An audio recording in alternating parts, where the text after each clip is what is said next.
Shalom saudara-saudari yang terkasih di dalam Tuhan. Ada satu musim dalam kehidupan rohani yang tidak pernah diceritakan dalam khotbah-khotbah kemenangan.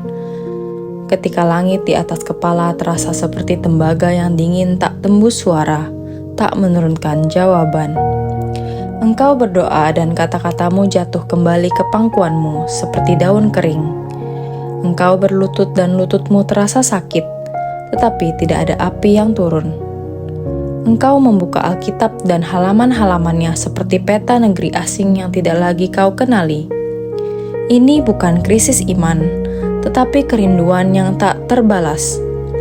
Ini adalah saat di mana Yesus sendiri tampak seperti sedang tidur di buritan perahu, sementara badai mengamuk dan engkau hampir tenggelam. Dan yang paling menyakitkan, engkau tidak sendirian dalam badai itu, tetapi engkau merasa sendiri. Karena doa adalah jembatan antara dua hati, hatimu dan hati Allah. Ketika jembatan itu terasa seperti hanya berujung pada kabut, seluruh eksistensi rohanimu berguncang. Apakah ia mendengar?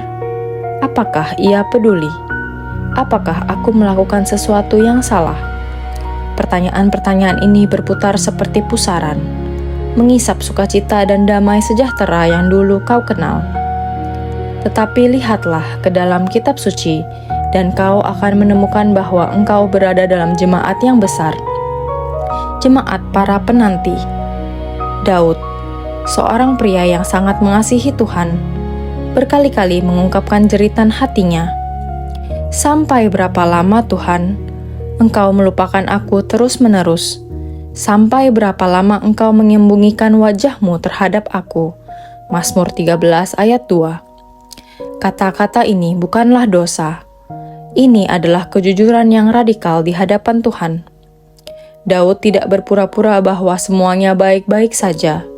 Ia membawa kekecewaannya ke dalam doa, bukan ke dalam gosip atau kepahitan. Nabi Habakuk berdiri di menara pengawalnya dan berseru, "Berapa lama lagi Tuhan, aku berteriak, tetapi tidak kau dengar?" Tuhan menjawabnya, tetapi jawaban itu justru membingungkan. Sebuah penglihatan tentang pekerjaan yang sedang dilakukan, tetapi yang belum bisa dilihat oleh mata Habakuk saat itu. Tuhan berkata, "Sebab penglihatan itu masih menanti saatnya, tetapi ia bersegera menuju kesudahannya dengan tidak menipu. Apabila berlambat-lambat, nantikanlah itu, sebab itu sungguh-sungguh akan datang dan tidak akan bertangguh." Habakuk 2 ayat 3. Di sini kita belajar satu rahasia. Penundaan bukanlah penolakan. Ada waktu-waktu Tuhan yang berdetak dengan ritme yang berbeda dari jam tangan kita. Paulus, rasul besar itu, juga bergumul dengan duri dalam daging, sesuatu yang ia minta kepada Tuhan sebanyak 3 kali untuk disingkirkan. Jawaban Tuhan, "Cukuplah kasih karuniaku bagimu, sebab justru dalam kelemahanlah kuasaku menjadi sempurna." 2 Korintus 12 ayat 9. Doa Paulus dijawab bukan dengan pemindahan duri, tetapi dengan kedalaman kehadiran yang membuat duri itu menjadi wadah bagi kuasa ilahi. Kadang, Tuhan tidak menjawab doa kita dengan ya atau tidak, tetapi dengan "aku cukup bagimu." Sekarang, mari kita melangkah dengan hormat ke dalam kehidupan seorang kudus modern yang pergumulannya dengan doa yang tidak dijawab justru menjadi kesaksian yang paling mendalam. Ibu Teresa dari Kalkuta, yang dikenal dunia sebagai ikon kasih, ternyata menyimpan rahasia yang hanya terungkap setelah kematiannya melalui buku Come Be My Light, kumpulan surat-surat pribadinya kepada para bapa pengakuannya. Selama hampir 50 tahun, sejak awal misinya di Kalkuta hingga menjelang kematiannya, Ibu Teresa mengalami apa yang disebut para teolog sebagai kegelapan jiwa atau malam gelap iman. Dalam surat-suratnya, ia menulis tentang kekosongan yang begitu dalam, tentang kerinduan akan Allah yang tak terbalas, tentang surga yang terasa hampa dan tertutup.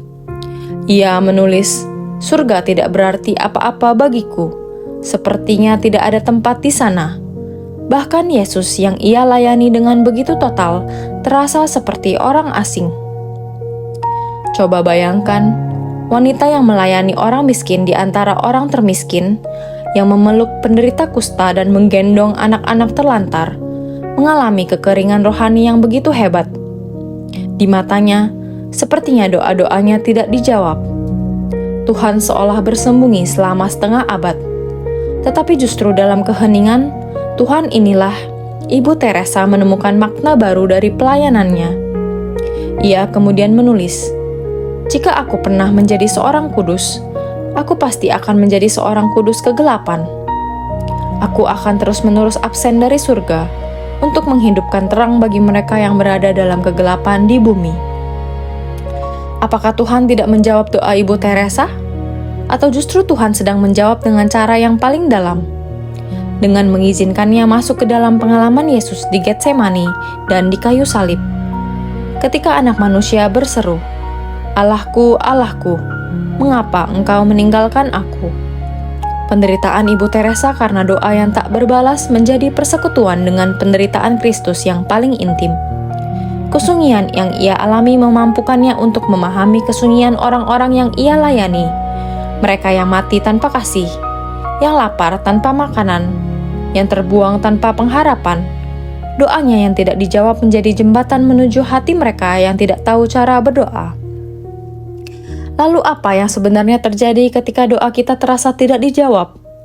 Mungkin kita sedang dipersiapkan untuk sesuatu yang lebih besar dari sekedar jawaban.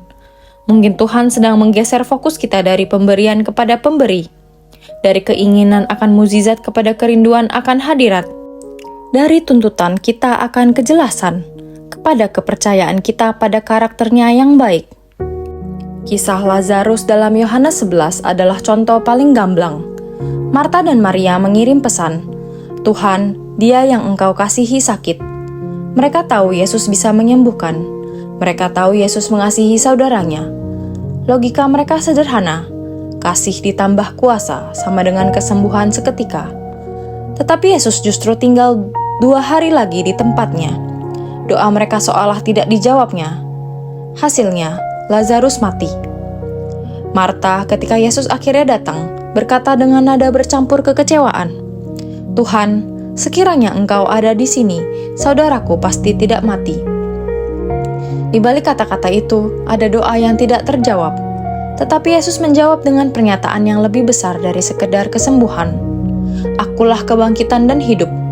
Dan kemudian ia melakukan sesuatu yang jauh lebih dahsyat dari mencegah kematian. Ia membangkitkan orang mati. Penundaan Tuhan bukanlah penolakan. Ia sedang bersiap untuk melakukan kemuliaan yang lebih besar. Kadang kita meminta hujan, tetapi Tuhan memberi kita bahtera. Kadang kita meminta jalan keluar, tetapi Tuhan memberi kita kekuatan untuk berjalan melewati lembah. Jadi, bagaimana kita bertahan di musim sunyi ini? Pertama, tetaplah jujur di hadapan Tuhan.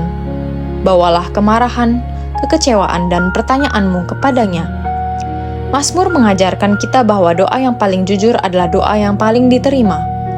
Tuhan tidak takut dengan emosi kita.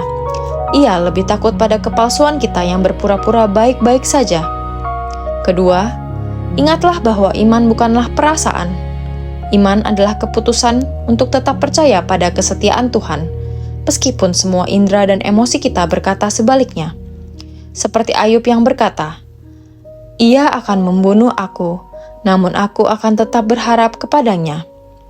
Ini adalah iman yang dewasa, iman yang tidak bergantung pada keadaan.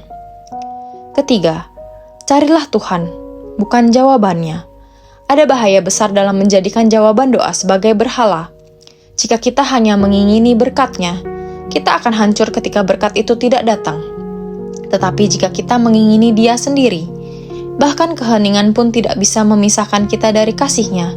Seperti yang dikatakan pemazmur, "Hatiku berkata kepadamu, carilah wajah-Ku, maka wajah-Mu ku cari, ya Tuhan." Mazmur 27 ayat 8. Fokusnya bukan pada tangan yang memberi, tetapi pada wajah yang bersinar. Keempat, terhubunglah dengan komunitas iman.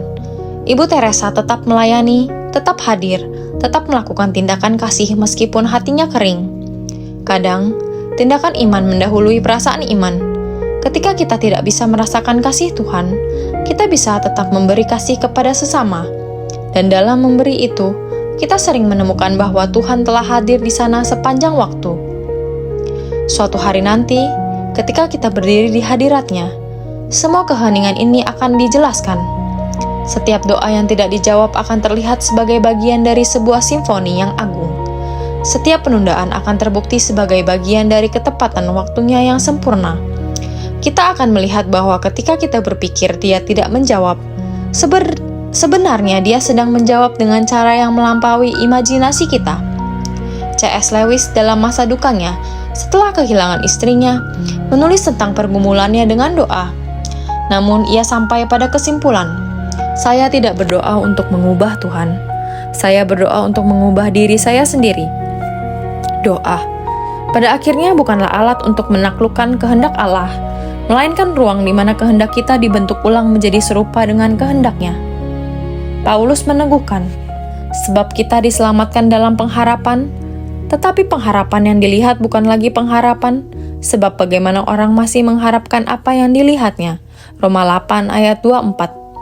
Ibadah sejati terjadi justru ketika kita tidak melihat, tetapi tetap percaya.